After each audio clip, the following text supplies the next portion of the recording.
Hello एमर्स, एक बार पुनः हम लोग आ गए हैं अपने लेक्चर एंड टॉपिक को आगे बढ़ाने के लिए। तो जैसा कि आप सभी लोग जानते हैं, हम लोग पढ़ रहे थे मेंस्ट्रुअल साइकिल, और मेंस्ट्रुअल साइकिल की बेसिक्स जितने होने चाहिए हम लोगों ने समझ लिए थे। अब हम क्लास को आगे बढ़ाएंगे और जैसा कि मैंने बोला था कि आज हम लोग डिटेल में इन चीज़ों को समझेंगे।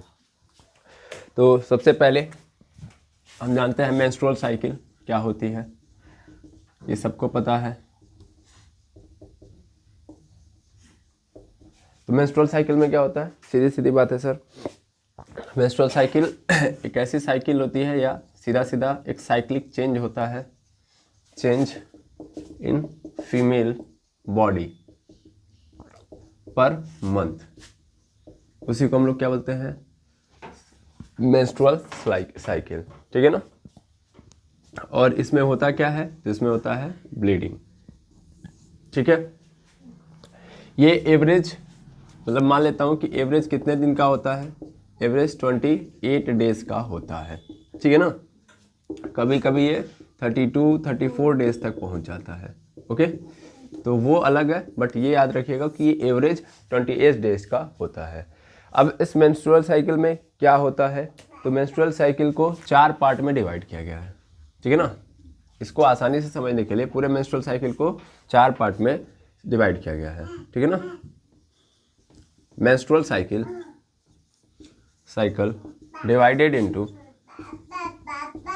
divided into 4 phases।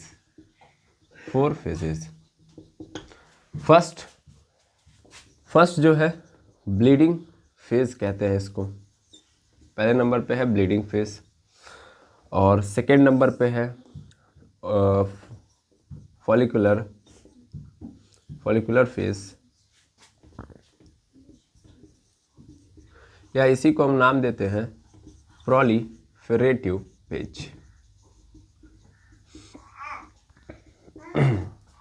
तीसरे नंबर पे आता है हमारे पास ओवुलेटरी फेज।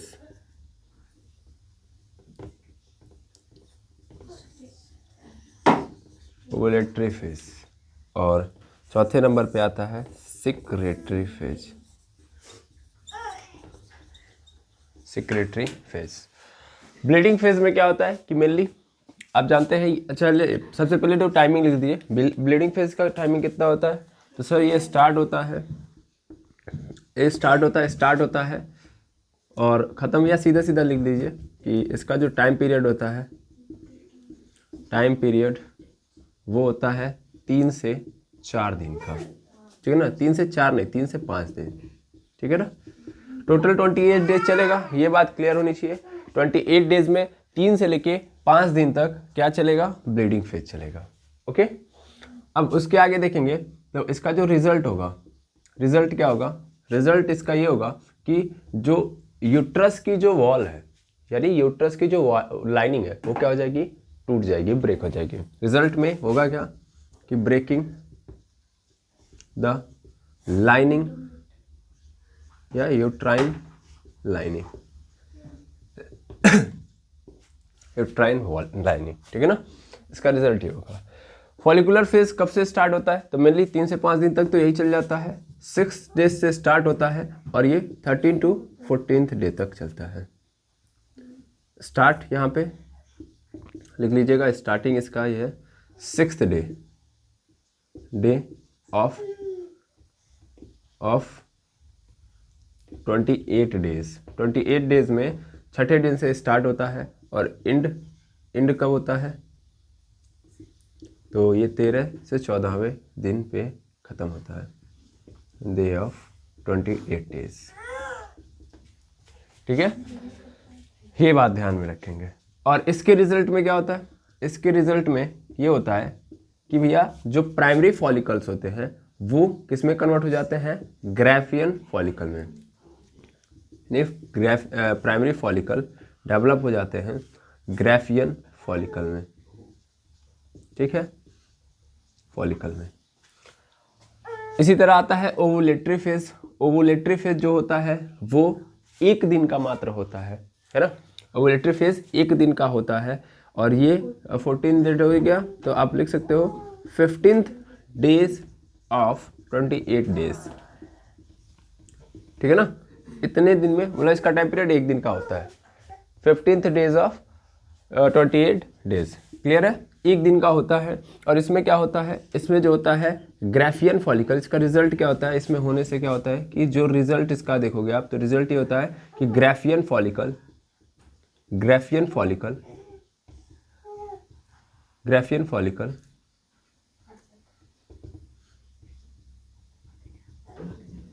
ब्रस्ट,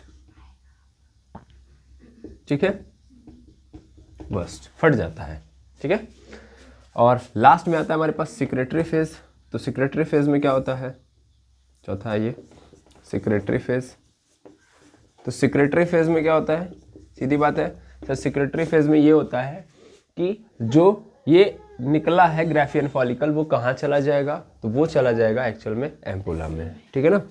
और ये कब से कब तक चलता है, तो इसका स्टार्टिंग होता है 16th डे ऑफ 28 डेज, 28 दिनों में से 16वें दिन स्टार्ट होता है। और एंड कब होता है, तो एंड होता है लगभग 28 डेज।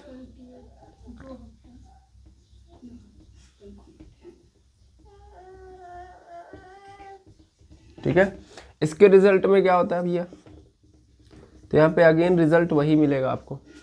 क्या मिलेगा, इसमें एम्पुला में जो हमारा क्या है ओवम सेल है वो क्या करेगा, वेट करेगा, ठीक है ना। ओवम सेल क्या करेगा, वेट करेगा, और वेट करने के बाद फिर अगेन वो क्या हो जाएगा, ब्लीडिंग के थ्रू बाहर हो जाएगा। तो ब्लीडिंग जब आएगी तब होगा, लेकिन यहाँ पे क्या होगा, वेट करेगा, वेट इन एम्पुला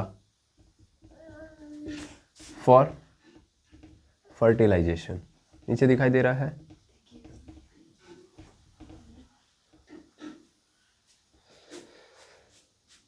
ठीक है। तो फर्टिलाइजेशन के लिए वेट करेगा, क्लियर, एम्पुला के अंदर। तो इस तरीके से टोटल मेंस्ट्रुअल साइकिल चलती है, ठीक है। पहले इतना नोट करिए, फिर आगे की कहानी को हम विस्तार से समझेंगे। चलिए अब बारीकी से समझा जाए, यानी विस्तार से समझा जाए, तो हम स्टार्ट करते हैं प्रोलिफेरेटिव फेज से, ठीक है। प्रोलिफेरेटिव फेज से स्टार्ट करेंगे, ब्लीडिंग फेज से हम लास्ट में चले जाएंगे, ठीक है, ताकि हमको हार्मोन्स के बारे में अच्छे से जानकारी हो पाए, ठीक है। प्रोलिफेरेटिव फेज या इसी को हम बोलते हैं फॉलिकुलर फेज। तो फॉलिकुलर फेज में मेनली होता क्या है कि एक्चुअल में यहाँ पे जो फॉलिक्यूल्स है वो सब के सब क्या होंगे, डेवलप होंगे, है ना। फॉलिक्यूल्स क्या होंगे, सब डेवलप होंगे। मेनली क्या होता है कि सबसे पहले प्राइमरी फॉलिकल होता है, ये प्राइमरी फॉलिकल डेवलप होके कन्वर्ट हो जाता है ग्राफियन फॉलिकल में, लेकिन ये अपने आप नहीं होता है, इसको समझना पड़ेगा आपको। यही गेम स्टार्ट होता है किसका, यही गेम स्टार्ट होता है नाम याद रखिए, एस्ट्रोजन का। मेनली आप सबको पता है कि जब प्यूबर्टी की एज आती है, प्यूबर्टी की एज आती है, तो प्यूबर्टी के एज में जो हाइपोथैलेमस होता है, हाइपोथैलेमस वो GnRH नाम का हार्मोन रिलीज करता है, जिसको बोलते हैं गोनाडोट्रोपिन रिलीजिंग हार्मोन। क्या हुआ बेटा, और ये दो पार्ट में कन्वर्ट हो जाता है हाइपोथैलेमस, मतलब ये जाता है और किसको देता है GnRH, तो ये देता है पिट्यूटरी ग्लैंड को, पिट्यूटरी ग्लैंड को देता है। पिट्यूटरी ग्लैंड मेनली दो नए हार्मोन रिलीज करता है, एक है FSH और दूसरा है LH। FSH और LH मैंने आपको पहले ही बताया था कि जो FSH होता है इसी का नाम है follicular stimulating hormone, follicular stimulating hormone.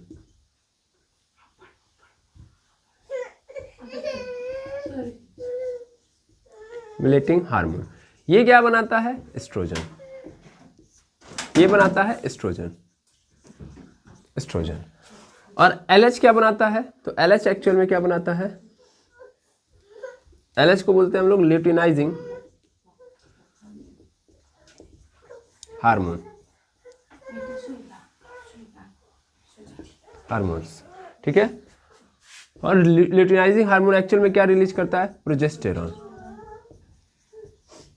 तो मेनली सबसे पहले क्या होता है, सबसे पहले जैसा कि आप जानते हैं कि जब प्यूबर्टी की एज आती है, यानी प्यूबर्टी की एज तक, इसको मिटाइए यहाँ पे समझिए कि जो ओवरी होता है, ओवरी के अंदर बहुत सारे क्या होते हैं, फॉलिकल्स ऐसे पड़े होते हैं, बहुत सारे फॉलिकल्स क्या होते हैं, पड़े होते हैं, जिनको हम क्या बोलते हैं, प्राइमरी फॉलिकल बोलते हैं, प्राइमरी फॉलिकल बोलते हैं।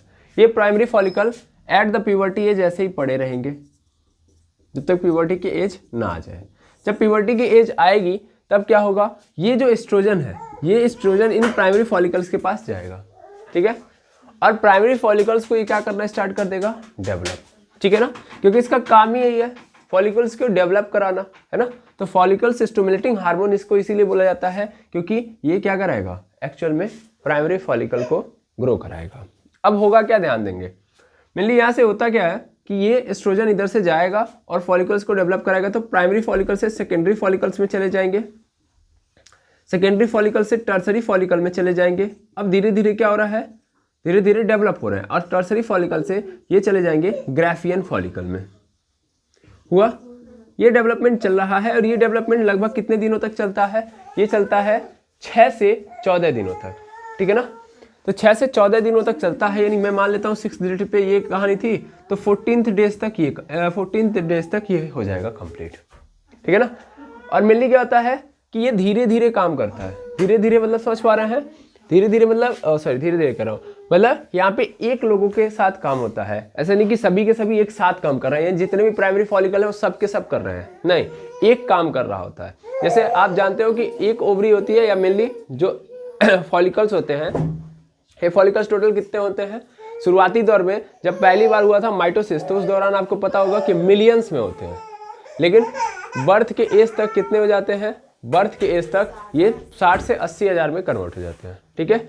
और 60 से 80 हज़ार में जब ये कन्वर्ट हो जाते हैं तो उसके बाद भी धीरे धीरे हमेशा क्या होते हैं, डीजनरेट होते रहते हैं। बर्थ के समय 60 से 80 हज़ार, लेकिन उसके बाद भी डीजनरेट हो रहे होते हैं, और वो डीजनरेट होते होते होते होते होते होते जब ये क्या बोलते हैं, प्यूबर्टी की एज आगे चलती जाती है, यानी हर साल आप देखोगे तो ये धीरे धीरे और डीजनरेट हो रहे हैं, तो ले दे के बचता है 5-6 हज़ार या मैक्सिमम 10 हज़ार तक, इतना ही बचता है ज़्यादा से ज़्यादा, ठीक है।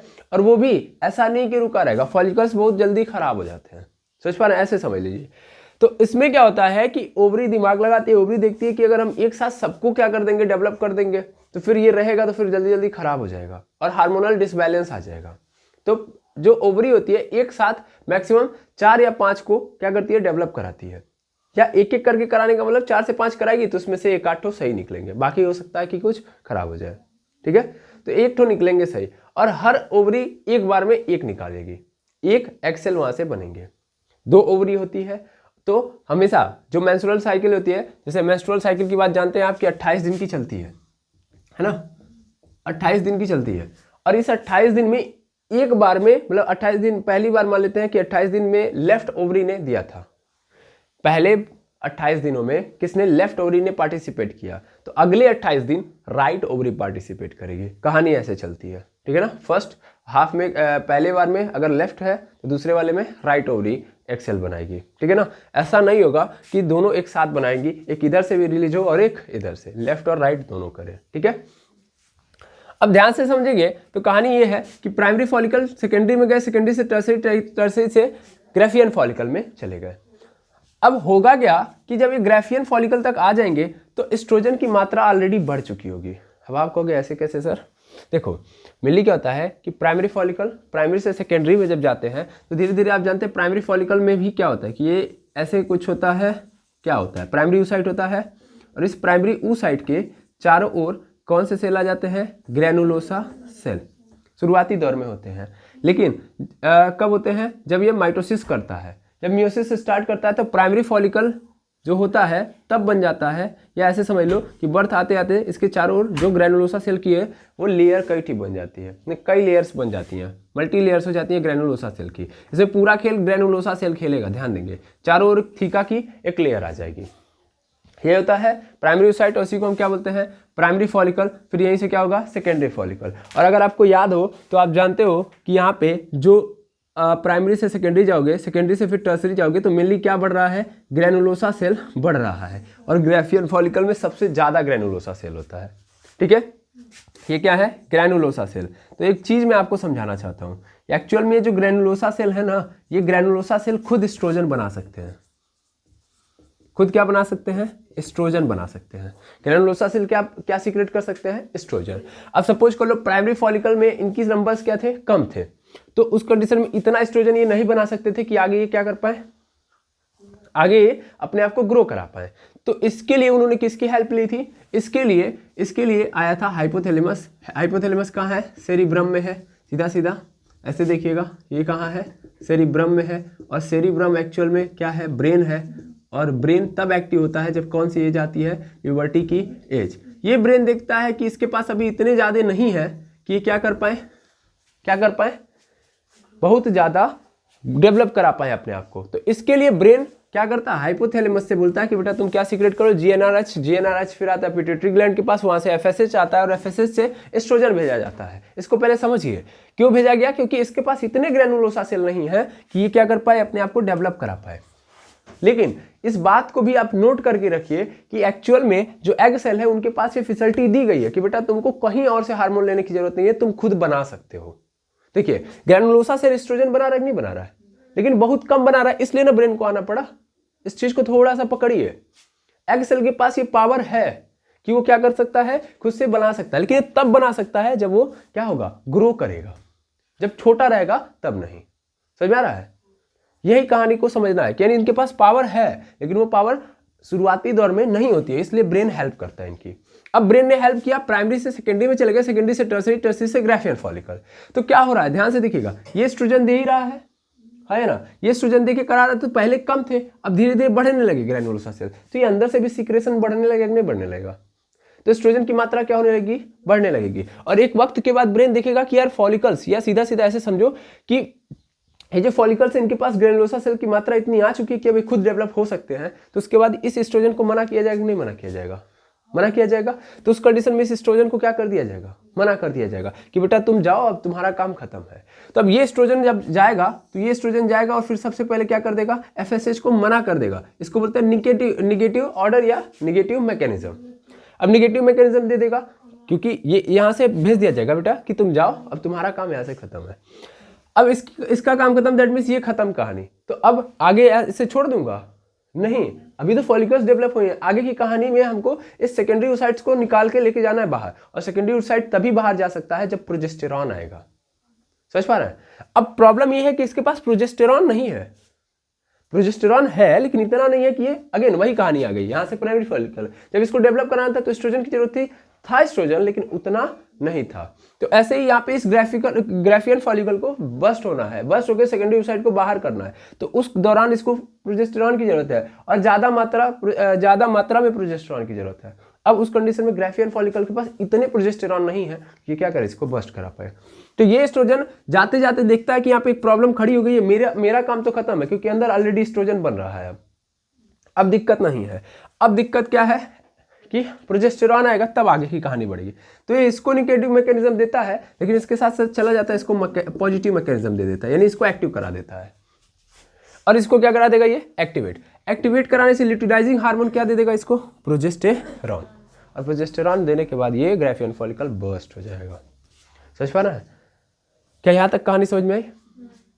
इन दोनों को समझना बहुत जरूरी है। तो एक बात आपसे पूछेगा कि फॉलिकुलर फेज में या प्रोलिफेरेटिव फेज में सबसे ज्यादा मात्रा किसकी होती है, कौन से हार्मोन्स की?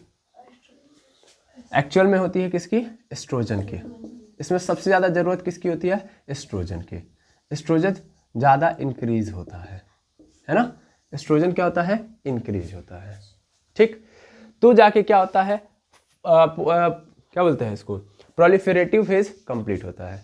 ठीक, तो प्रोलिफेरेटिव फेज में किसकी जरूरत है, प्रोजेस्टेरॉन की, एस्ट्रोजन की। क्यों जरूरत है, कैसे हुआ, समझ में आ गया? अब अगले फेज में चला जाए। अब अगला फेज क्या है, ओवुलेटरी फेज। उस ओवुलेटरी फेज में क्या होता है, प्रोजेस्टेरॉन की मात्रा अचानक से क्या हो जाएगी, बर्स्ट कर जाएगी एकदम, एक सेकंड में इतना ज्यादा प्रोजेस्टेरॉन, जो ही एलएच को एक्टिव करेगा तुरंत ज्यादा मात्रा में क्या आ जाएगा, प्रोजेस्टेरॉन आ जाएगा। और उस प्रोजेस्टेरॉन के आने से क्या होगा, ग्राफियन फॉलिकल फट जाएगा। तो एलएच अचानक से क्या होता है, मैक्सिमाइज हो जाता है, इसको बोलते हैं एलएच सर्ज। क्या बोलते हैं, एलएच सर्ज।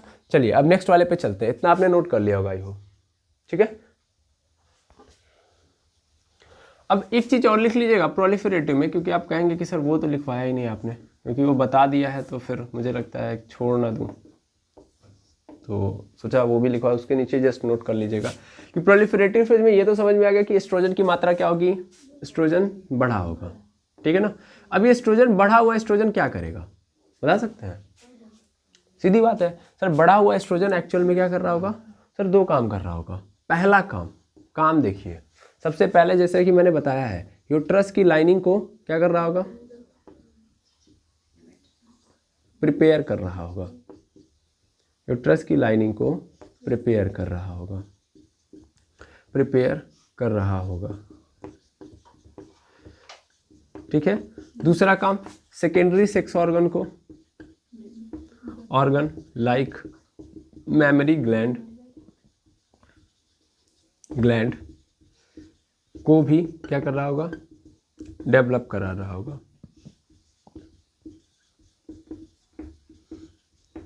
ठीक है।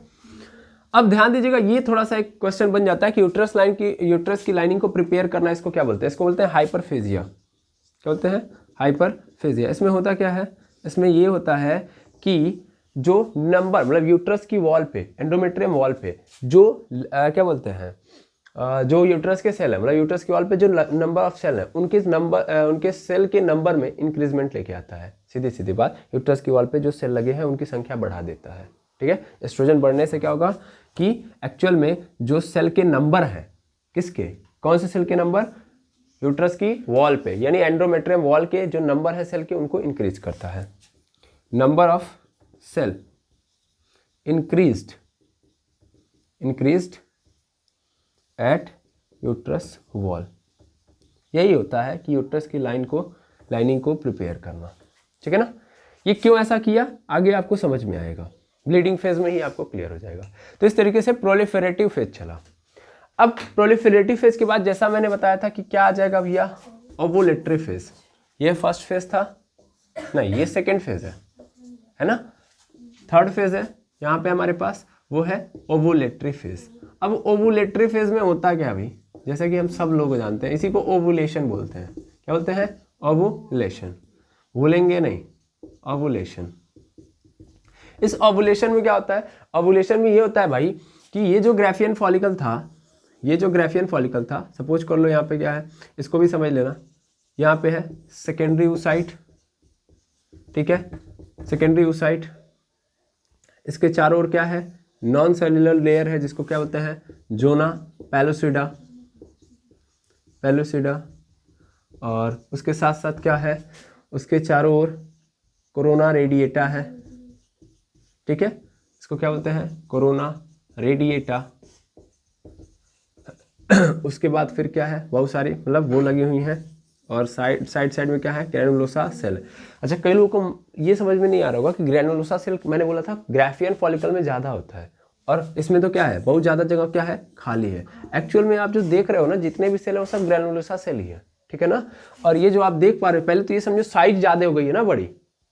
पहले फॉलिकल इतना सा था, अभी इतना बड़ा हो गया, तो अब साइड में भी जो अगर लगा हुआ है ग्रैनुलोसा सेल, तो भी क्या होगा, उससे पहले वाले से तो ज़्यादा ही होगा ना, स्वाभाविक सी बात है। तो ये क्या है, ग्रैनुलोसा सेल है, और यहाँ पे सबसे ज़्यादा नंबर होता है। इसको समझना बहुत जरूरी है, और जान लीजिएगा, मान लीजिएगा, ग्रैनुलोसा सेल सबसे ज़्यादा कहाँ पे होते हैं, ग्राफियन फॉलिकल में, ठीक है ना।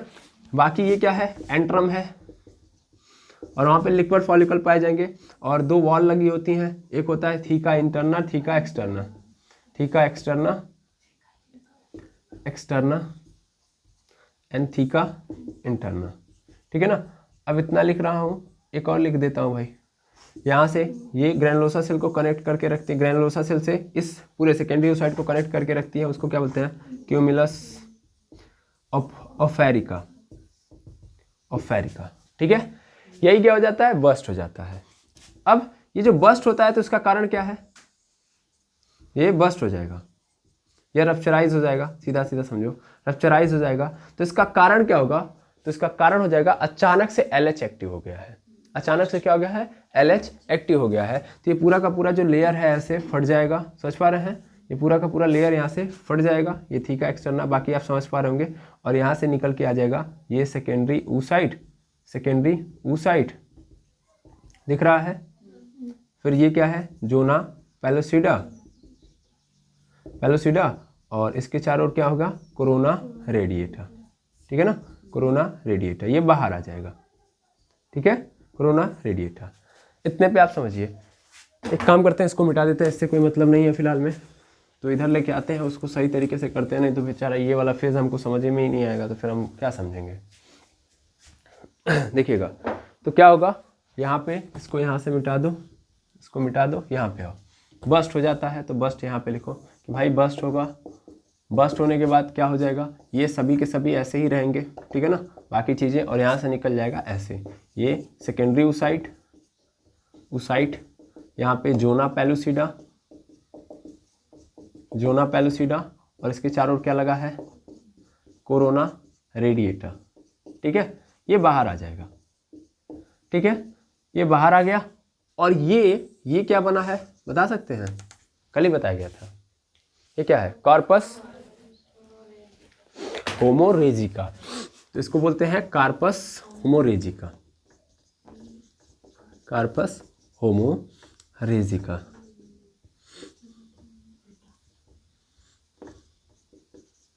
ठीक है, होमोरेजिकम, ठीक है, कार्पस होमोरेजिकम, रेड कलर का ये बनता है, ठीक है, और बाद में यही किस में कन्वर्ट हो जाएगा, कन्वर्टेड इनटू कार्पस लूटियम, ठीक है ना, ये थोड़ा सा क्या होगा, सिकुड़ेगा और बन जाएगा कार्पस लूटियम, और कार्पस लूटियम हमारे लिए बहुत इंपॉर्टेंट रोल निभाता है ना, कार्पस लूटियम, इसी को तो बनाना था मेनली। अभी क्या हुआ है, ये जो बर्स्ट हुआ है इसका कारण बना है LH सर्ज, रीजन यहाँ पे लिखो, प्रॉपर लिखो, रीजन क्या था, वही LH एक्टिव हो चुका है, रीजन LH एक्टिव किसने किया है, एस्ट्रोजन ने एक्टिव किया है, ऐसे लिख दो, एस्ट्रोजन ने, साफ साफ लिखोगे जितना बेटर हो सकता है कि भैया एस्ट्रोजन ने LH को एक्टिव कर दिया, LH को एक्टिव कर दिया, एक्टिव कर दिया, और अचानक से LH ज़्यादा हो जाता है, LH ज़्यादा होता है, LH ज़्यादा होने का मतलब प्रोजेस्टेरॉन की मात्रा बढ़ जाती है, LH ज़्यादा होता है यानी प्रोजेस्टेरॉन बढ़ जाता है, जिससे ग्राफियन फॉलिकल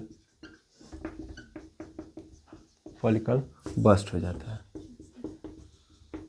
हो जाता है, इसे क्या कहते हैं, इसे LH सर्ज कहते हैं, LH सर्ज कहते हैं, इसे LH सर्ज कहते हैं। तो इस फेज में इतना ही होता है, और 1 घंटे का ही तो ये है, 1 ही घंटे का तो होता है, 1 दिन का ही तो केवल होता है ना, 1 घंटे का केवल होता है ये। LH सर्ज अगर आपसे पूछेगा तो बता देंगे 1 दिन के अंदर होता है ये फेज, ठीक है ना, ओनली इन 1 डे, ठीक है ना, 1 डे फेज ये है केवल और केवल, ओवुलेटरी फेज। इसमें क्या होता है, ओवुलेशन होता है, ग्राफियन फॉलिकल से सेकेंडरी ओसाइट बाहर चला जाता है, सिंपल इसमें यही होता है। कारण क्या बनता है, कारण ये होता है कि वो जो एस्ट्रोजन था वो जाते जाते क्या कर देता है, LH को एक्टिव करा देता है, और एक्टिव कराने से क्या होता है, प्रोजेस्टेरॉन की मात्रा अचानक से बढ़ जाती है, यानी LH बढ़ जाता है, LH बढ़ जाने से क्या होता है, LH सर्ज हो जाता है, वो बस्ट हो जाता है ग्राफियन फॉलिकल, और वहां से सेकेंडरी ओसाइट निकल जाएगा। अब आएगा नेक्स्ट फेज, इसको पहले नोट करिए, फिर नेक्स्ट फेज पे चलते हैं। अब आता है हमारे पास सिक्रेटरी फेज, और इसी को हम लोग बोलते हैं एक और नाम देते हैं प्री मेंस्ट्रुअल फेज। ये क्या है, 4थे नंबर का यानी D वाला है, ठीक है ना। अब सिक्रेटरी फेज में क्या होता है, तो जैसे कि आप जानते हैं अभी हाल ही में क्या हुआ है, इन दोनों में आप इंक डालिए, क्या होता है, हाल ही में अभी जस्ट बना है क्या हमारे पास, कार्पस लूटियम। अब ये कार्पस लूटियम एक्चुअल में क्या स्टार्ट कर देगा भाई, ये कार्पस लूटियम स्टार्ट कर देगा क्या बनाना, स्टार्ट कर देगा 3 चीज़ों को बनाना। पहला तो प्रोजेस्टेरॉन,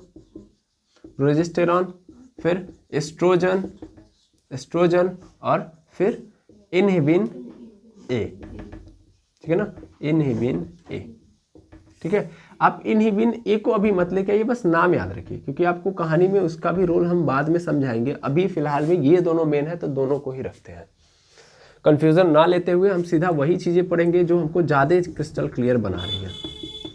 मान लीजिए हम नाम लिखवाएं, उसके बारे में बताइए ना करें तो फायदा क्या है।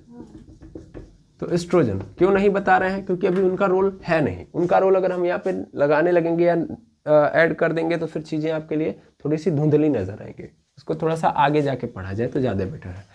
तो कार्पस लुटियम स्टार्ट कर देगा प्रोजेस्टेरॉन और एस्ट्रोजन बनाना, लेकिन सबसे ज़्यादा क्या बनाएगा, प्रोजेस्टेरॉन। और एस्ट्रोजन क्या करेगा, एस्ट्रोजन कम थोड़ा सा बनाएगा।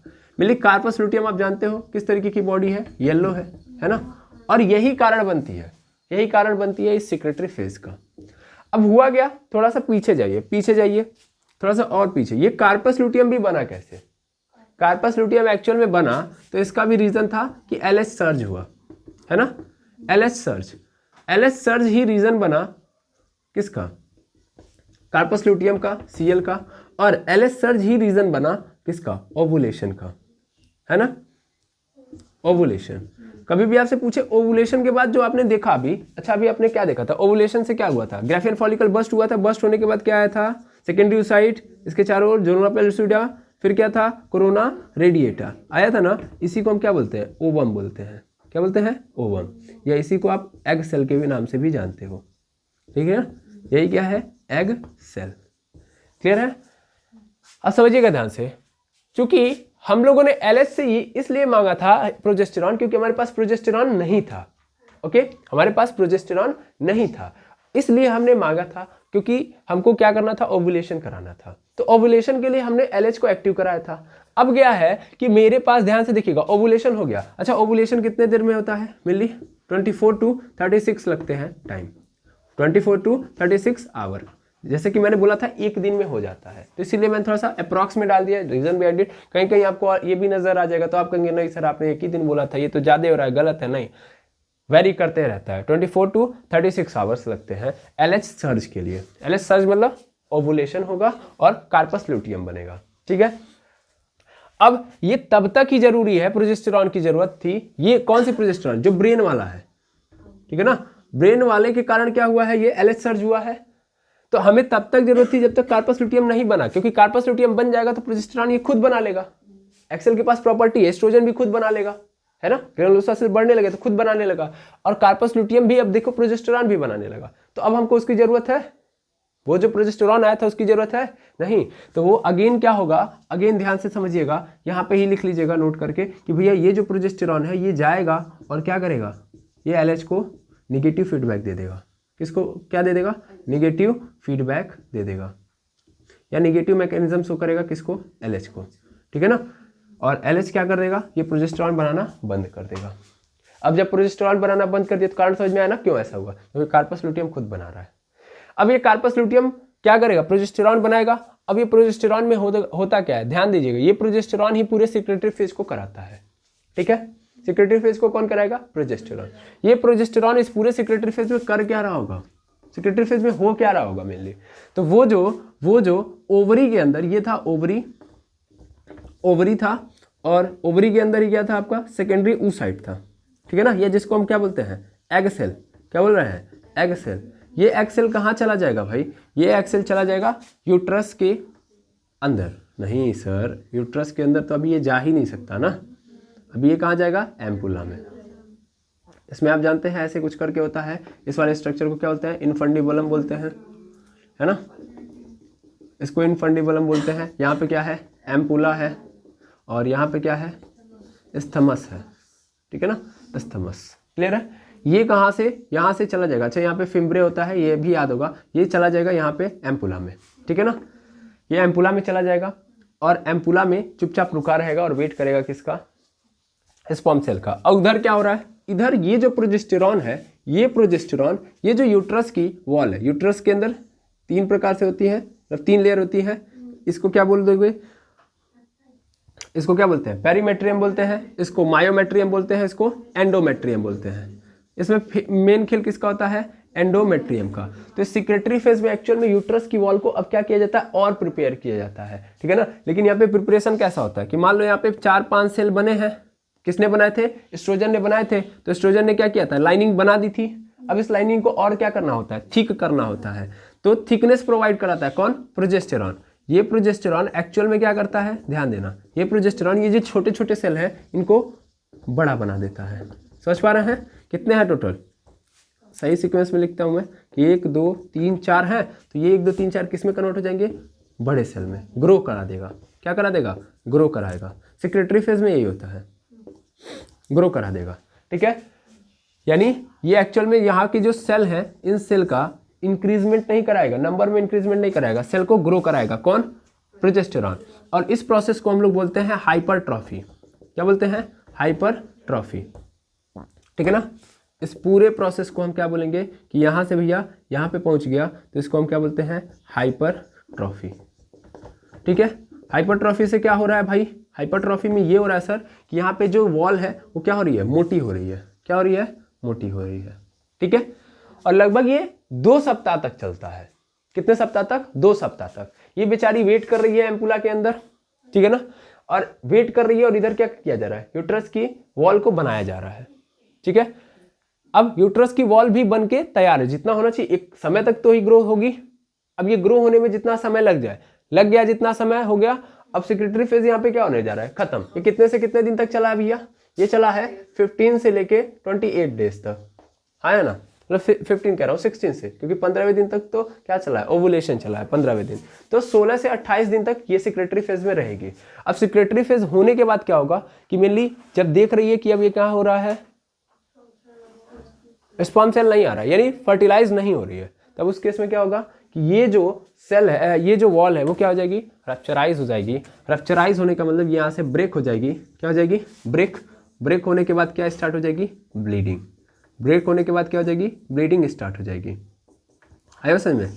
और इस ब्लीडिंग फेज में जानते हैं क्या होता है, इस ब्लीडिंग फेज में ही तो पूरा खेल होता है। अब अगर हम किस फेज में आ गए, अगेन पहले वाले में। अब ब्लीडिंग जब स्टार्ट होगी तो ये जो कार्पस लुटियम है ये भी क्या हो जाएगा, खत्म। कार्पस लुटियम क्या हो जाएगा, डीजनरेट होना स्टार्ट हो जाएगा। अगर कार्पस लुटियम डीजनरेट हो रहा है, ध्यान से आप सुनते जाइएगा, ब्लीडिंग स्टार्ट, तो कार्पस लुटियम को इसीलिए रखा गया था, इसीलिए बना था कि भैया देखो कार्पस लुटियम बना किससे, इसी ओवम सेल से। ये क्या है, ये एक्स सेल था ना, इस एक्स सेल का ही तो ये कार्पस लुटियम है। अब एक्स सेल ही नहीं रहा तो कार्पस लुटियम रह के क्या करेगा, समझ पा रहे हैं। तो इधर ब्लीडिंग स्टार्ट, तो वो प्रोजेस्टेरॉन लेगा कौन, कोई लेगा नहीं, तो वो लेने वाला कोई है ही नहीं, प्रोजेस्टेरॉन की हमको जरूरत है नहीं। तो ये कार्पस लुटियम में क्या हो जाएगा, डीजनरेट होना स्टार्ट हो जाएगा और एक समय के बाद ये मर जाएगा, यानी खत्म। अच्छा, अब इसके मरने से क्या होगा, जो प्रोजेस्टेरॉन आ रहा था वो प्रोजेस्टेरॉन आना बंद हो जाएगा। यानी प्रोजेस्टेरॉन की यहाँ पे क्या हो जाएगी, भारी मात्रा में कमी, डिक्रीज होगा। एस्ट्रोजन जो आ रहा था वो भी डिक्रीज होगा। और अगर यहाँ पे एस्ट्रोजन डिक्रीज हुआ, यहाँ पे एस्ट्रोजन क्या हो गया, डिक्रीज हुआ, तो डिक्रीज होने के बाद क्या होगा, अगेन क्या होगा, ब्रेन का जो हाइपोथैलेमस है अगेन एक्टिव कर देगा और फिर पॉजिटिव मैकेनिज्म स्टार्ट हो जाएगा। किसके पास, पॉजिटिव फीडबैक चला जाएगा एफएसएच के पास, और वहां से एस्ट्रोजन फिर आएगा, क्योंकि यहाँ का एस्ट्रोजन तो खत्म हो गया ना। क्योंकि हमारे पास जो फॉलिकल्स थे, जो एस्ट्रोजन को डेवलप क्या बोलते हैं, जो एस्ट्रोजन था जो फॉलिकल को डेवलप करा रहा था, वो तो हमारे एक्सेल के साथ ही निपट लिया। और जो यहाँ पे बता था कार्पस लुटियम के अंदर जो ग्रैनुलोसा सेल्स थे वो भी निपट गए। तो जब है ही नहीं तो अब मेरे पास कोई है, अब हमको नए वाले को डेवलप कराना है, तो छोटकू सा है, उसके पास है ही नहीं, तो अगेन हमको क्या करना पड़ेगा, इस साइकिल को चालू करना पड़ेगा। तो ब्रेन अगेन स्टार्ट करेगा, ठीक है। तो अगला फेज समझ पा रहे हैं, देखिए ब्लीडिंग स्टार्ट हो चुकी है, तो अगला फेज क्या होगा, ब्लीडिंग फेज। ब्लीडिंग फेज कितने दिन का होता है, 3 से 5 दिन का। तो 3 से 5 दिन के भीतर क्या हो रहा है, ये प्रोजेस्टेरॉन की मात्रा घट रही है, एस्ट्रोजन की मात्रा भी क्या हो रही है, घट रही है, और ये कार्पस लुटियम डीजनरेट हो रहा है। जब तक ब्लीडिंग होगी तब तक ये डीजनरेट होगा, प्रोजेस्टेरॉन घट रहा है, एस्ट्रोजन भी कम हो रहा है। और 3 से 5 दिन के बाद जब एस्ट्रोजन एकदम खत्म हो जाता है, प्रोजेस्टेरॉन एकदम खत्म हो जाता है, तो फिर वहीं से प्रोलिफेरेटिव फेज स्टार्ट हो जाता है।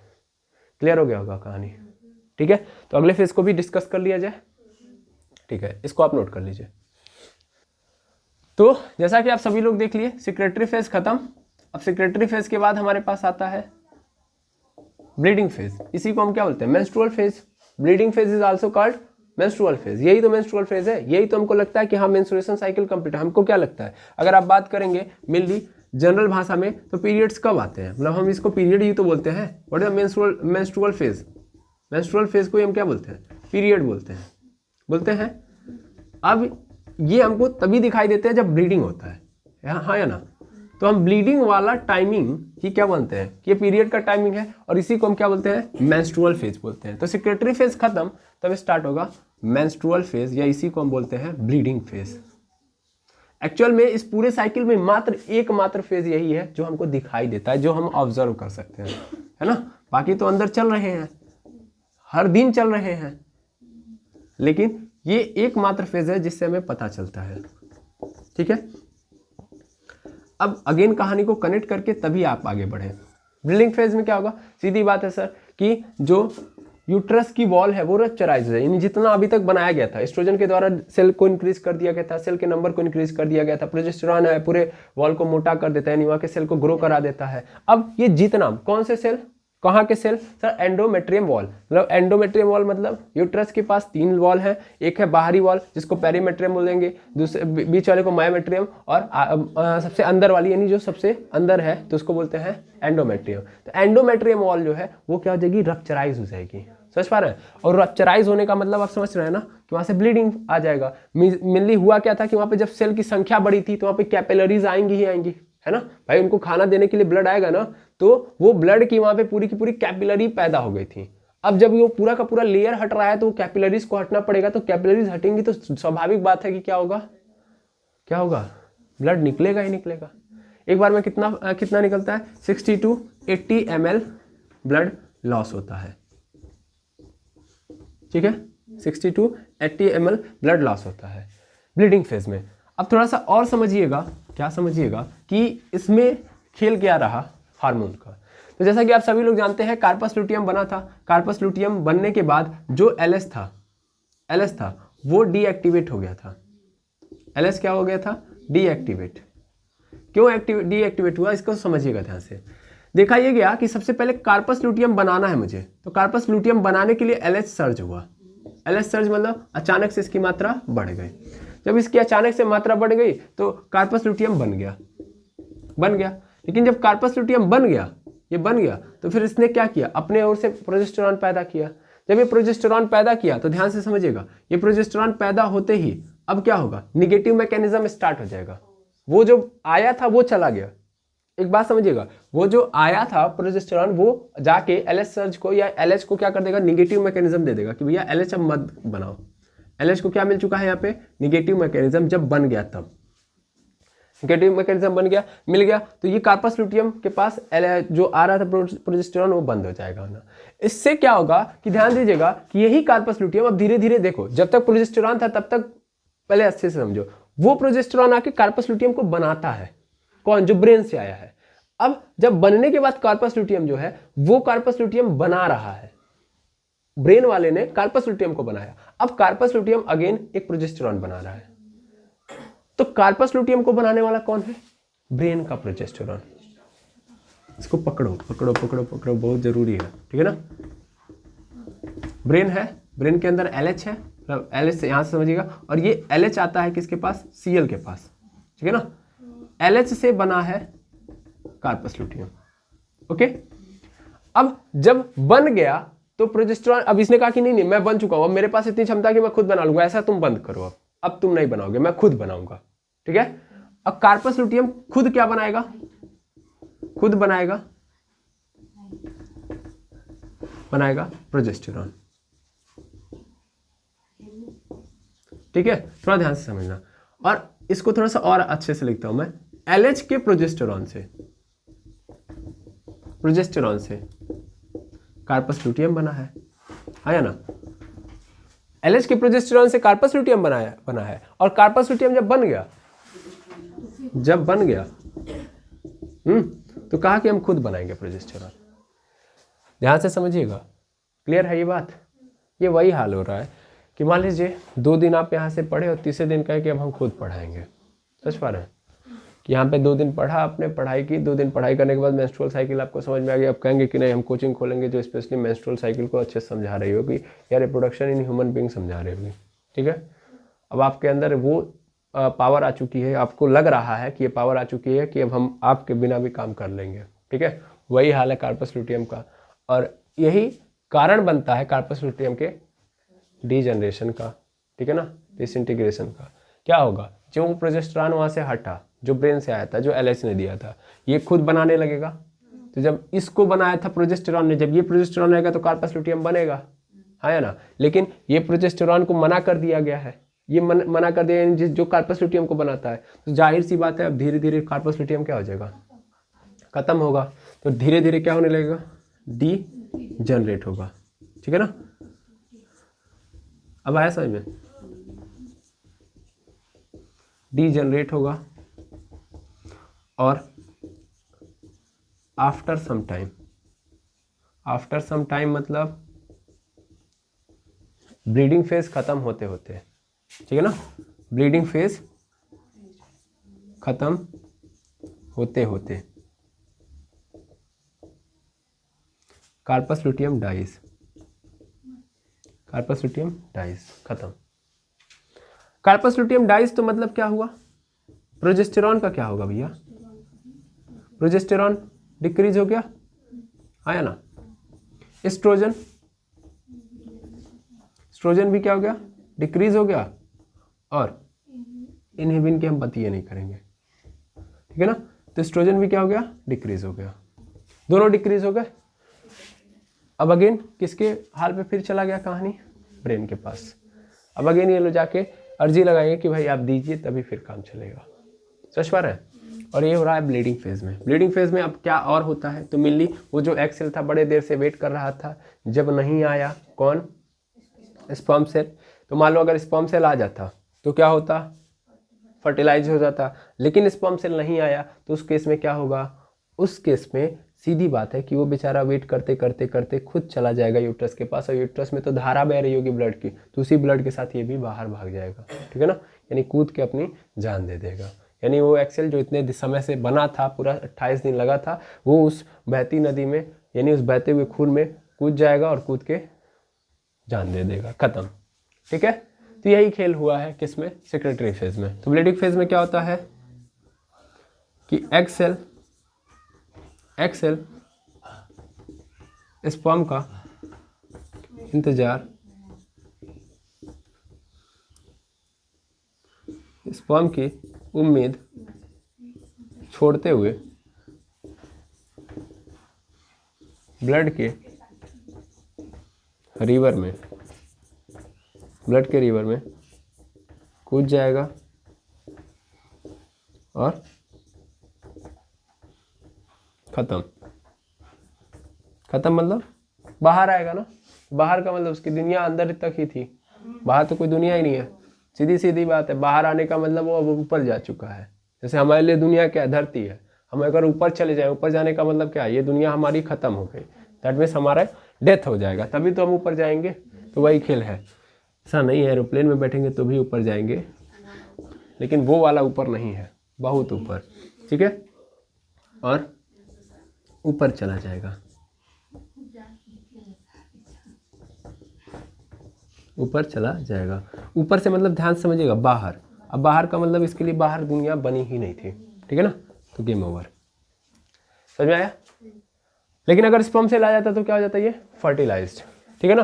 तो ये एग सेल अभी क्या है, अनफर्टिलाइज्ड। और जब मैं अनफर्टिलाइज्ड बोलूंगा तो इसका मतलब आप समझ पा रहे होंगे कि भैया ये क्या नहीं है, इसको कौन नहीं मिला है, स्पर्म नहीं मिला है, क्लियर है। ये खेल होता है ब्लीडिंग फेज में, ओके। आई होप समझ में आ गया होगा। और कितने दिन तक चलता है, 3 से 5 दिन तक। और 3 से 5 दिन तक इधर कार्पस लुटियम भी डिजनरेट होता है, और डिजनरेट होते होते सब खेल खत्म, है ना। प्रोजेस्टेरॉन खत्म, एस्ट्रोजन भी डिक्रीज हो गया है, एस्ट्रोजन भी डिक्रीज, ये भी डिक्रीज। जब सब डिक्रीज हो गए तो फिर अगेन एस्ट्रोजन क्या करेगा, मतलब वहाँ पे फिर ब्रेन क्या करेगा, अगेन एस्ट्रोजन बनाना स्टार्ट करेगा, क्योंकि इधर का एस्ट्रोजन क्या हो गया, डाउन, इधर का एस्ट्रोजन डाउन हो गया। तो निगेटिव फीडबैक जो दिया गया था एक बात समझो, इसी ने नेगेटिव फीडबैक दिया था, क्यों दिया था? क्योंकि इसकी मात्रा ज़्यादा थी। तो अब क्या हो गई? कम। तो जो ही कम होगी तो सीधा सीधा बात है पॉजिटिव फीडबैक मिल जाएगा। किसको? पॉजिटिव मैकेनिज्म होगा FSH को। आया ना? समझ में आया ना? ये सब एक साथ चल रहे हैं। ये कम हुआ तो अगेन ये जाके क्या कर देगा? पॉजिटिव फीडबैक दे देगा FSH को। FSH को निगेटिव फीडबैक क्यों दिया था? क्योंकि मात्रा ज़्यादा थी। ओके, आई होप पूरा का पूरा मेंस्ट्रुअल साइकिल अब आपको अच्छे से समझ में आ गया होगा, है ना? और मैंने लिखित ब्यौरा भी दे दिया यहाँ पे और पूरे अच्छे तरीके से समझा भी दिया। कौन से फेज में क्या हो रहा है ये भी आप समझ गए। तो मैं चाहूँगा एक बार बैठ के शांति से उसको रिवाइज कर देते हैं, है ना? हम नहीं बैठेंगे, आप बैठ जाइए और ध्यान से सोच समझ के रिवाइज कर लीजिए। सबसे पहली चीज़ क्या आती है? सबसे पहली प्रोलिफरेटिव फेज। प्रोलिफरेटिव फेज में सबसे ज़्यादा किसकी ज़रूरत होती है? एस्ट्रोजन की ज़रूरत होती है। एस्ट्रोजन के कारण क्या होता है? सर फॉलिक्यूल्स डेवलप होते हैं, ठीक है? अच्छा, उसके बाद सेकेंड फेज ओव्यूलेटरी फेज, उसमें किसकी ज़रूरत होती है? प्रोजेस्टेरॉन। एलएच सर्ज होता है, अगर वो आएगा नहीं प्रोजेस्टेरॉन तो फिर ओवुलेशन होगा नहीं और जो सेकेंडरी साइड है वो बाहर नहीं जाएगा। फिर सेकेंडरी क्या होता है? उसके बाद सेक्रेटरी फेज। सेक्रेटरी फेज में क्या होता है? तो मेनली सर उस केस में क्या हो रहा होता है? सर उस केस में भी प्रोजेस्टेरॉन की जरूरत पड़ती है। एस्ट्रोजन भी होता है लेकिन फिर वहां पे कौन काम करता है? प्रोजेस्टेरॉन। अच्छा, पहले में प्रोलिफरेटिव फेज में केवल फॉलिक्यूल्स नहीं डेवलप कराता है सर, यूट्रस की वॉल को भी क्या करता है? रिपेयर कर रहा होता है, प्रिपेयर कर रहा होता है, ठीक है ना? जिसको क्या बोलते हैं? हाइपरफेजिया बोलते हैं, है ना? हाइपरफेजिया बोलते हैं। और इस वाले में क्या बोलते हैं? जब ये प्रोजेस्टेरॉन यूट्रस की वॉल को क्या कर रहा होता है? प्रिपेयर कर रहा होता है। तो ये क्या करता है? नंबर्स नहीं बढ़ाता है। एस्ट्रोजन तो नंबर बढ़ाता है, ये ग्रो करता है उन्हीं सेल्स को जो बने हुए हैं, तो उसको बोलते हैं हाइपरट्रॉफी। ओके, और उसके बाद आता है ब्लीडिंग फेज। ब्लीडिंग फेज में क्या होता है कि ये सब के सब क्या हो जाते हैं? डाउन हो जाते हैं और अगेन निगेटिव पॉजिटिव फीडबैक मिल जाता है FSH को। क्लियर है? बाकी कहानी तो आप समझ गए होंगे। अब इसके लिए एक पूरा चार्ट बनाया जाता है, ठीक है, जिसमें ये पूरी कहानी को अच्छे से समझाया जाता है। एक चार्ट यहाँ पे बनाना पड़ेगा जिससे आपको ये पूरा का पूरा क्लियर हो जाएगा। तो ये चार्ट मैं अगले वीडियो में आऊँगा तो वहाँ पे बना के आपको दे दूंगा, बस 2 मिनट के लिए, मतलब मैक्सिमम 5 या 10 मिनट का रहेगा, उसको मैं एक्सप्लेन कर दूंगा और उसके बाद खत्म। लेकिन ये पूरा का पूरा यही रहेगा, यही बातें पूरी की पूरी इसमें बताई जाएंगी, ठीक है। लेकिन अभी हम उस चार्ट पे काम नहीं करेंगे, अभी हमारे पास समय थोड़ा सा और काम करेंगे। अभी तो ये कहानी खत्म, अब कुछ नई बातें सीखते हैं। पहले ये नोट कर लीजिए, चार्ट मेरे ऊपर जिम्मेदारी के तौर पे छोड़ दीजिए, ये मेरी रिस्पॉन्सिबिलिटी है, मैं उसको 5-10 मिनट के वीडियो में क्लियर करा दूंगा। अभी थोड़ा सा नई चीज़ें सीखते हैं, पहले इसको नोट करिए। चलिए अब थोड़ी बहुत बेसिक बातें समझते हैं। अभी तो बहुत बातें करें तो बहुत ज़्यादा होगी इसमें बातें, ठीक है, बट इसमें एक और टॉपिक मैं लेके आऊँगा मेंस्ट्रुअल साइकिल पे, कुछ और ऑब्जर्वेशन के थ्रू। अभी ज़्यादा लंबा क्लास नहीं ले सकता, बट थोड़ी बातें और समझ लेते हैं। देखिए मेंस्ट्रुअल साइकिल स्टार्ट कब होगी? मेंस्ट्रुअल साइकिल सर स्टार्ट होगी जब फॉलिकल्स डेवलप होंगे, है ना। फॉलिकल्स डेवलप कब होंगे? फॉलिकल्स डेवलप कब होंगे? जब कौन आएगा? जब सीधी बात है, जब FSH स्टिमुलेट करेगा। कौन सा हार्मोन? एस्ट्रोजन। लेकिन ये FSH अपने मन से कर देगा? नहीं, FSH को कौन कहेगा? Pituitary gland. लेकिन पिट्यूटरी ग्लैंड भी अपने मन से चल रहा है क्या? नहीं, है ना। पिट्यूटरी ग्लैंड भी अपने मन से काम नहीं कर रहा है। एक्चुअल में इसको कौन कह रहा है? GnRH। अब अगर मान लो GnRH नहीं एक्टिव हुआ, अगर नहीं एक्टिव हुआ सही समय पे, इस चीज को समझना ध्यान से, GnRH सही समय पे एक्टिव नहीं हुआ तो सही समय पे FSH नहीं निकलेगा, सही समय पे SHH नहीं निकला तो एस्ट्रोजन जल्दी नहीं निकलेगा। एस्ट्रोजन अगर नहीं आया तो फॉलिकल्स डेवलप नहीं होंगे। ऐसे समझो, GnRH एक्टिव नहीं हुआ तो पिट्यूटरी ग्लैंड को वो एक्टिव नहीं करेगा, वो एक्टिव नहीं किया पिट्यूटरी ग्लैंड को तो FSH नहीं एक्टिव होगा, FSH एक्टिव नहीं होगा तो एस्ट्रोजन नहीं आएगा, एस्ट्रोजन नहीं आएगा तो फॉलिकल्स डेवलप नहीं होंगे। समझ पा रहे हैं? आप लोगों ने कभी सुना होगा कि ये जो प्यूबर्टी की एज है कभी कभी डिले हो जाती है। बिल्ली, डिले होने का मतलब क्या है? सपोज करिए कि जैसे हमने बोला कि 13 से 15 साल की एज में क्या होगा? मेंस्ट्रुअल साइकिल स्टार्ट होगी। तो इसका मतलब ये है कि जो पीरियड, आप किस नाम से जानते हो मेंस्ट्रुअल साइकिल को? पीरियड। तो पीरियड पहली बार कब आएगा? मेनली पीरियड पहली बार माना जाता है कि 13 से 14 साल की उम्र में आ जाना चाहिए, 15 साल मैक्सिमम। लेकिन मान लो अगर पीरियड डिले हो रहा है तो इसका मतलब क्या हुआ है? इसका मतलब यही तो हुआ है कि FSH आया नहीं, फॉलिकल्स डेवलप ही नहीं हुए, है कि नहीं है? तो FSH आया नहीं, फॉलिकल्स डेवलप नहीं हुआ। FSH कह रहा हूँ, FSH ने एस्ट्रोजन भेजा नहीं, इसलिए फॉलिकल्स डेवलप नहीं हुए। और FSH अपने मन से थोड़ी ना काम करता है, GnRH के मन से काम करता है। मतलब GnRH एक्टिव करेगा तब ना, तो इसका मतलब GnRH क्या नहीं है, एक्टिव नहीं हुआ है सही से, इसीलिए प्यूबर्टी की एज क्या हो जाएगी, डिले हो जाएगी। समझ पा रहे हैं? तो एक कारण यहाँ समझेंगे कि ये कारण बनता है, GnRH क्या होता है, सही समय पे एक्टिव नहीं हो पाता है। ठीक है, सही समय पे एक्टिव नहीं हो पाता है। ठीक है, हो पाता है, पहली बात। यानी इसको कब होना चाहिए था, 13 से 14 साल में एक्टिव हो जाना चाहिए था, ये नहीं हुआ। ठीक, तो क्या हो गया, प्यूबर्टी की एज डिले हो गई। लेकिन सपोज करिए ऐसा हुआ कि GnRH समय से पहले ही एक्टिव हो गया, सपोज करिए 10 साल की एज में, 10 ईयर्स की एज में। ठीक है, तो समय से पहले ही एक्टिव हो गया। तो समय से पहले क्या दे देगा वो, FSH, समय से पहले एस्ट्रोजन, समय से पहले फॉलिकल्स डेवलप हो जाएंगे। ठीक है, आई बात समझ में? तो उस कंडीशन में क्या होगा, उस कंडीशन में प्यूबर्टी की जो एज है, प्यूबर्टी की एज पहले हो जाएगी, है ना।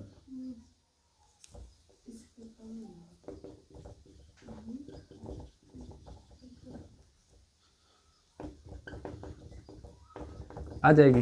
ठीक है, अब डिले हो रहा है तो भी प्रॉब्लम है, और पहले हो गया तो भी प्रॉब्लम है। प्रॉब्लम क्या है यार, अभी हमारी बॉडी उतनी खून स्टोर ही नहीं की, उससे पहले हमको ब्लड लॉस करना पड़ जाएगा। यार 10 साल की एज में अगर हम देखें तो अभी बॉडी क्या बोलते हैं, अच्छे तरीके से क्या नहीं हुई है, डेवलप नहीं हुई है कि वो क्या कर पाए, इस चीज़ को सहन कर पाए। बिकॉज पीरियड में क्या होगा कि बहुत ज़्यादा मात्रा में ब्लड का लॉस होगा। बहुत ज़्यादा मात्रा में यदि ब्लड का लॉस हो रहा है तो उतना ब्लड पहले होना तो चाहिए। ब्लड लॉस समझ पा रहे हैं ना, एनर्जी की आपके बॉडी के अंदर कमी हो जाएगी, तो उतनी एनर्जी पहले होनी तो चाहिए। उतनी एनर्जी ब्लड ही तो बनाएगा, ब्लड ही तो हमारे बॉडी के अंदर एनर्जी बनाता है। सर ब्लड एनर्जी बनाता है, अरे भाई ब्लड ही मेन सोर्स है भाई। हम खाना खाएंगे, खाना खाने के बाद ये पेट में ही रह जाएगा खाना, इस खाने को पूरे सेल तक पहुंचाता कौन है, ब्लड। अब ब्लड की ही कमी है तो सेल तक एनर्जी भी कम पहुंचेगा, यानी इस खाने को पूरा अच्छे तरीके से पहुंचाया जा सकता है। सेल ही एनर्जी बनाएगा, सेल ही ATP बनाएगा, लेकिन पहुंचाएगा ब्लड ही ना। तो ब्लड की कमी हो गई तो एनर्जी भी कमी होगा, स्वाभाविक सी बात है। और ये नहीं कि खाना पहुंचाने का सिर्फ काम करता है, उस खाने को तोड़ने के लिए ATP बनाने के लिए ऑक्सीजन की जरूरत है, तो ऑक्सीजन भी लेके जाएगा, तो डबल काम कर रहा है एनर्जी बनाने के लिए। तो भाई कम हो जाएगा ब्लड तो ना ही ये सही तरीके से खाना पहुंचाएगा, और अगर सही तरीके से खाना पहुंचा दिया तो ऑक्सीजन नहीं सही तरीके से पहुंचा पाएगा, प्रॉब्लम क्रिएट होगी ना। तो जब ये 10 साल से मतलब मिली जब पहले हो जा रहा है, ठीक है ना, तो दिक्कत है, और बाद में हो रहा है तो भी दिक्कत है।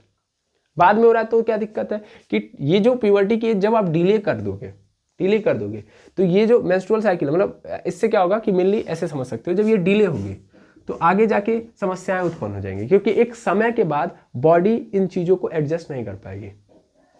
पहले प्यूबर्टी की एज क्या सिंबल देती है, ये सिंबल देती है कि ये जो फीमेल बॉडी है वो एक्चुअल में अब इतनी क्या हो चुकी है, कैपेबल हो चुकी है कि अब वो एक नए बच्चे को क्या कर सकती है, जन्म दे सकती है। ठीक है ना, यानी सीधा सीधा उसको क्या बोलेंगे हम लोग, प्रेग्नेंट, है ना।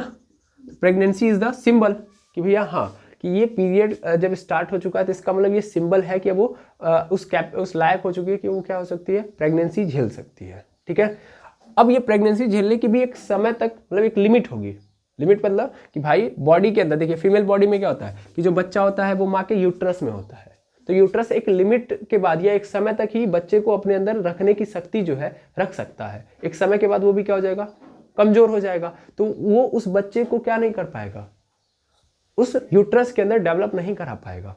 समझ पा रहे हैं, यूट्रस के अंदर डेवलप कराने के लिए भी एक टाइम लिमिट प्रिपेयर है, सबके अंदर अलग अलग होती है, वेरी होती है, ठीक है ना, वेरी करती रहती है। तो अगर मान लो प्यूबर्टी की एज डिले कर जाएगी तो धीरे धीरे बॉडी हमारी, जैसे शुरुआती दौर में बॉडी हमारे पास हमारी कैपेबल है, मतलब 10 ऐसे समझो 13-14 साल है, 13-14-15 साल, तो अभी स्टार्टिंग है कैपेबिलिटी की। मतलब मेनली क्या माना गया कि 15 साल तक जो फीमेल बॉडी है वो इस लायक हो चुकी है कि अब वो क्या कर सकती है, एक बच्चे को अपने यूट्रस के अंदर क्या कर सकती है, प्रिपेयर कर सकती है, मैच्योर करा सकती है, उसके पास ये कैपेबिलिटी आ चुकी है। लेकिन हमारे वहाँ 18 साल रखा गया है, मेनली उस कंडीशन में 18 साल क्यों रखा गया, क्योंकि वो सही है डिसीजन, उस समय तक बॉडी अच्छे तरीके से प्रिपेयर हो चुकी होती है। ठीक है ना, क्योंकि 15 साल तक की जो लड़कियां होती हैं या जो फीमेल्स होती हैं आप देखोगे तो उतनी ज़्यादा अपने आप को सही तरीके से रख ही नहीं पाती हैं। वो पढ़ने लिखने में या जो भी है उनके पास 50 समस्याएं होती हैं, वो अपने आप को सही तरीके से क्या नहीं कर पाती हैं, मेंटेन ही नहीं कर पाती। किस चीज़ को लेके, खाने को लेके, एनर्जी को लेके। तो उस दौर में क्या हो सकता है कि समस्या बढ़ सकती है। अब मान लो अगर यूट्रस के अंदर बच्चा आ गया, खुद एनर्जी है ही नहीं, तो उस बच्चे को एनर्जी कहाँ से देंगे, समझ पा रहे हैं।